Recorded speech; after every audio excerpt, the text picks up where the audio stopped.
तो आगे सभी चलिए, आज का वीडियो है मेजर गौरव आर्या का। जैसे आपने न्यूज़ देखी है, ट्विटर देखा है, भरा पड़ा है स्मृति ईरानी जी का जो गई है सऊदी अरेबिया। उसी वीडियो के बारे में जानते हैं और चर्चा करते हैं।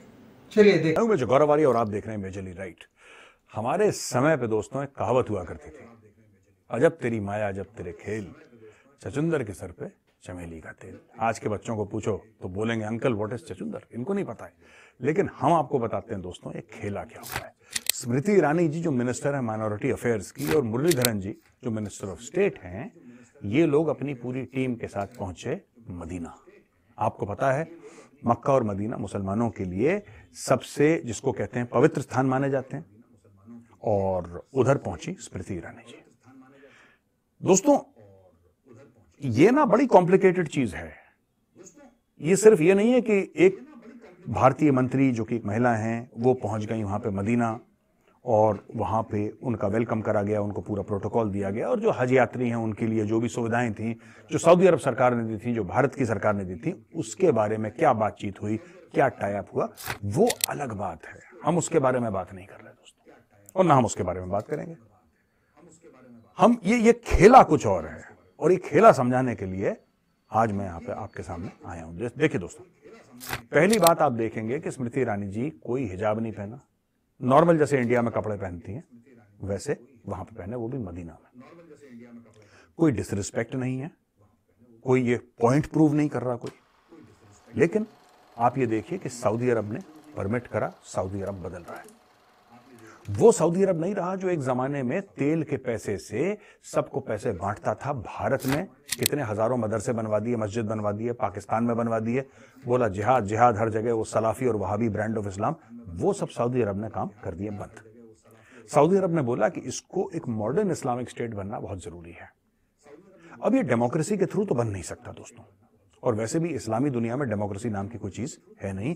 जिसको भी ये गलतफहमी है कि बांग्लादेश में डेमोक्रेसी है, आई एम सॉरी, मैं नहीं मानता। हाँ, फ्लेजलिंग डेमोक्रेसी है। एक डेमोक्रेसी का बांग्लादेश में मैं बांग्लादेश का नाम इसलिए ले रहा हूं क्योंकि हाल ही में उनके इलेक्शन हुए, Sheikh Hasina has again become the prime minister of Bangladesh. That is not the point. Bangladesh में एक हाइब्रिड किस्म की रेजीम है, पाकिस्तान में बेड़ा ही करके, लेकिन Bangladesh is better than Pakistan, but that's not saying very much. मतलब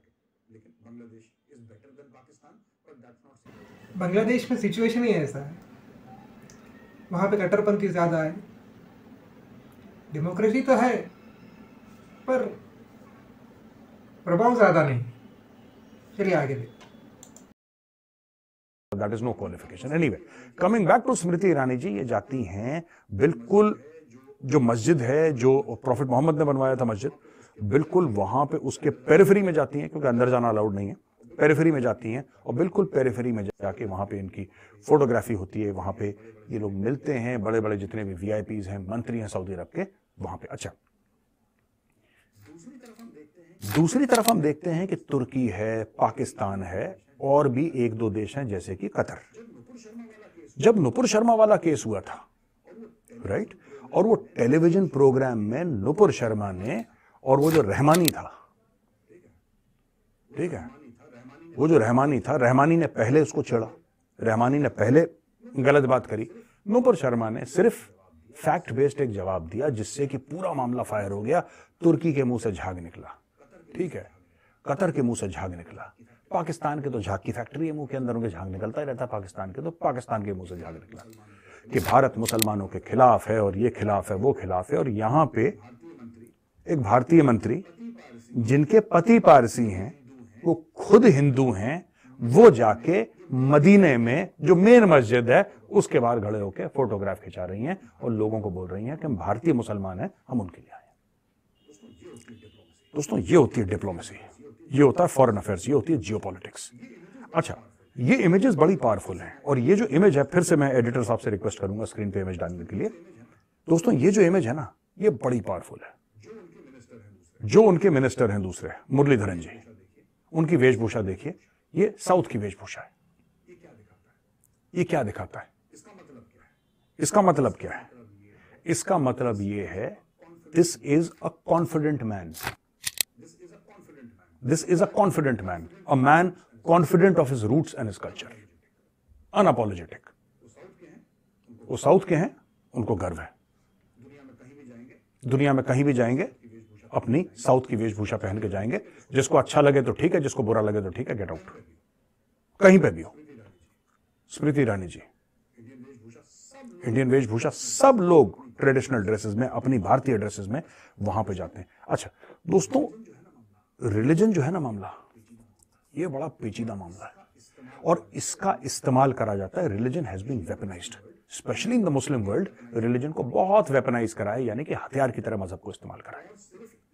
और सिर्फ एक दूसरे के खिलाफ नहीं, जो गैर मुस्लिम है आपस में भी। Pakistan is a case in point. Pakistan में होता क्या है भाई? पाकिस्तान में ये होता है कि पहले तो उन्होंने सारे हिंदुओं को ऑलमोस्ट निपटा दिया, सिखों को निपटा दिया, ईसाइयों को निपटा दिया। जितने बच्चे कुचे बेचारे, 97-98% पाकिस्तान में मुस्लिम्स हैं, राइट? 97 to 98%। 1-2% इनकी माइनॉरिटीज हैं, वो भी भाग रही हैं जान बचा के।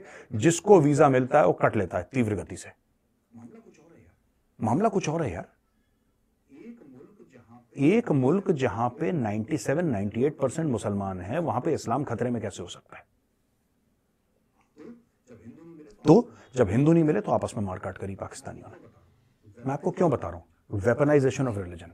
जब आप मजहब को हथियार बना दें, एक तो होता है कि आपने मजहब को ढाल बनाया, वो ठीक है, वहां तक बिल्कुल ठीक है, जायज भी है। आपने मजहब को ढाल बनाया। एक होता है आपने मजहब को तलवार बनाया, ये फर्क है। अब मैं आपको बताता हूं भारत में क्या हुआ, फिर मैं वापस जाऊंगा इसी ये सऊदी अरब वाली बात पे, ठीक है ना? ये आई come back in a minute और सो। भारत में क्या हुआ? जब इस्लाम का प्रचार पूरी दुनिया में हुआ, जब इस्लाम पूरी दुनिया में फैला, तो ईरान जो था वो तो ज़ोरास्ट्रियन था, वो पारसी थे वहां पे। वो पारसी फिर भागे यहाँ पे भारत की ओर, और वहां पे पूरे एरिया में क्या हो गया कि एवरीबडी बिकेम मुस्लिम। पूरे अरेबियन पेनिनसुला से फैलते फैलते फैलते स्पेन तक इस्लाम फैला, और आगे पूरा जो एरिया था ये बन गया मुस्लिम। इजिप्ट बन गया मुस्लिम। अफ्रीका में काफी देश बन गए मुस्लिम। आपका पूरा ये सेंट्रल एशिया बन गया मुस्लिम। ये अफगानिस्तान, इधर पूरा इस एरिया में इस्लाम फैलता चला गया, और पॉपुलेशन 90-95% मुस्लिम। भारत 800 साल इस्लामिक रूल के अंडर रहा। 800 साल। पूरा भारत नहीं, पूरा भारत कभी भी किसी ने राज नहीं करा पूरे भारत पे, क्योंकि भारत में हर समय कभी यहां। अगर ज्यादा औरंगजेब का जुल्म हो गया तो छत्रपति शिवाजी महाराज ने तलवार उठा ली। ज्यादा मुगलों का जुल्म हो गया तो वहां पे महाराणा प्रताप ने अपनी तलवार निकाल ली। तो ये कभी पूरे भारत को तो कैप्चर कर नहीं पाए, जो आक्रांता थे बाहर से, इस्लामिस्ट जो आए थे बाहर से, राइट? लेकिन आज की तारीख में भी भारत जो है वो 83-84% हिंदू है, और दुनिया में ऐसा कोई एग्जाम्पल नहीं है दोस्तों। आप बता दीजिए जहां पे इस्लाम का राज रहा हो और वहां पे जो रिलीजन पहले था, इस्लामिक आर्मीज आने से पहले, वो वैसा ही बना रहा हो। भारत के अलावा कोई एक देश बताइए आप। इजिप्ट 100% मुस्लिम, ईरान 100% मुस्लिम, पूरा अरेबियन पेनिनसुला 100% मुस्लिम। 100%, मतलब कुछ हैं 1-2% दायमा है, लेकिन 95-97%, 99% मुस्लिम। सिर्फ भारत है जो उसका जिसको कहते हैं कि हिंदू बहुल एरिया, आज तक भारत है। ऐसा कैसे? फिर से वो फोटोग्राफ देखिए स्मृति ईरानी की, फिर से वो फोटोग्राफ देखिए मुरलीधरन जी की, देखिए इन सब की फोटो। इसलिए ये फोटोग्राफ देख रहे हैं आप दोस्तों, ये है भारत का दमखम, ये है हमारे संस्कार, ये है हमारा कल्चर। तो मैं यहाँ रुकाना चाहता हूँ। बहुत से लोगों ने कोशिश की, मुगलों ने कोशिश की, ब्रिटिशर्स ने कोशिश की भारत के कल्चर को नष्ट करने के लिए। मगर ये बात का गर्व है कि हमारे बड़े जो पूर्वज है वो डटे रहे, क्योंकि उन्हें अपने कल्चर पर गर्व था, उन्हें अपने संस्कृति का प्यार था, वो जमीन से जुड़े रहे। यही खूबी है भारतीयों। और मैं सल्यूट करता हूं सऊदी अरेबिया को, जो मोहम्मद बिन सलमान साहब है, मैं उनको भी सल्यूट करता हूं। मानना पड़ेगा, उस आदमी ने अकेले सऊदी अरब का रुख मोड़ दिया। ये पच थोड़ना रहा है तुर्की को, ये ईरान को हजम थोड़ना हो रहा है। पाकिस्तान के पेट में से उबाल आ रहे हैं, डकारें आ रही हैं, खट्टी खट्टी डकारें पाकिस्तान के पेट से कि यार ये सऊदी अरब में हो क्या रहा है। सऊदी अरब में वहां पे 2 हिंदू लेडीज पहुंच गई, वहां पे हिंदू पहुंच गए, वहां पे हज की बात कर रहे हैं। पाकिस्तानी मीडिया मुंह से झाग निकल रहा है पाकिस्तानी मीडिया के कि भाई साहब ये हो कैसे सकता है, ये चक्कर क्या है, ये कैसे पहुंच गए वहां पे। अभी आपको कुछ क्लिप्स बताता हूं जो पाकिस्तानी मीडिया में चल रहा है, कैसे बवाल उठा है पाकिस्तान। चलिए देखते। नॉन मुस्लिम डेलीगेशन लेके मदीना गई, सऊदीज ने उनकी बड़ी इज्जत की।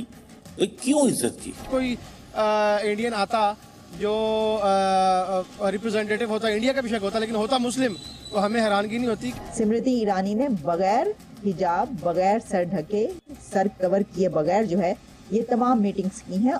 चूँकि हम मुसलमान हैं तो वो मुस्लिम ममालिक भी एज आ मुस्लिम ब्रदर्स हैं हमारे, तो ऐसा नहीं है। क्योंकि गैर मुस्लिम का वहाँ पे आप सलम के दौर से 1400 साल 1500 साल पहले से यहाँ पे पाबंदी लग चुकी हुई है। पाकिस्तानी जो हैं वो क्रिटिसाइज कर रहे हैं सऊदी अरब को कि जी स्मृति ईरानी जो हैं उनको क्यों सऊदी अरब मदीना में ये तो हमारे साथ गद्दारी है, ये तो आलम इस्लाम के साथ गद्दारी है। कोई कह रहा है इसने सर पे हिजाब नहीं पहना, स्मृति ईरानी क्यों नहीं पहना, ये तो कितना गलत है, पहनना चाहिए था, ये तो बेइज्जती कर दी। ये सब बातें कर रहे हैं। देखिए दोस्तों, ये जो फोटो है ना, ये जो फोटो है, इसके अंदर भारत की फॉरेन पॉलिसी है, इसके अंदर भारत का दमखम है। इस फोटोग्राफ के अंदर सऊदी अरेबिया की रॉयल फैमिली की दरियादिली भी है। आपको वो भी रिस्पेक्ट करनी पड़ेगी, वो भी अप्रिशिएट करनी पड़ेगी, क्योंकि उनकी परमिशन के बगैर ये नहीं हो सकता था। और ये बताता है किस तरीके से भारत इस्लामिक दुनिया में काउंटर बैलेंस करता है। वो दिन चले गए दोस्तों जब ऑर्गेनाइजेशन ऑफ इस्लामिक कोऑपरेशन में बैठ के भारत के खिलाफ, खासतौर से कश्मीर को लेकर बयानबाजी होती थी। वो सब प्रोग्राम बंद हो गया परमानेंटली। मैं सल्यूट करता हूं जो भारत के पॉलिटिशियंस वहां पे गए, आपको भी सल्यूट, और प्रिंस मोहम्मद बिन सलमान, आपको भी सल्यूट। तो ये थी आज की वीडियो। मेजर साहब ने क्लियरली एक्सप्लेन कर दिया पूरी बात कि स्मृति ईरानी का ट्रिप कितना सक्सेसफुल रहा। वो गई तो थी है हमारे भारतीय मुसलमानों के लिए हज के कोटे के लिए, तो ये बहुत बड़ी अच्छी बात है। तो कैसे लगे आज की वीडियो? लाइक कीजिए, सब्सक्राइब कीजिए, शेयर कीजिए। भारत का वासी हूँ, भारत के चैनल को आगे बढ़ाइए। राम राम, धन्यवाद, जय हिंद।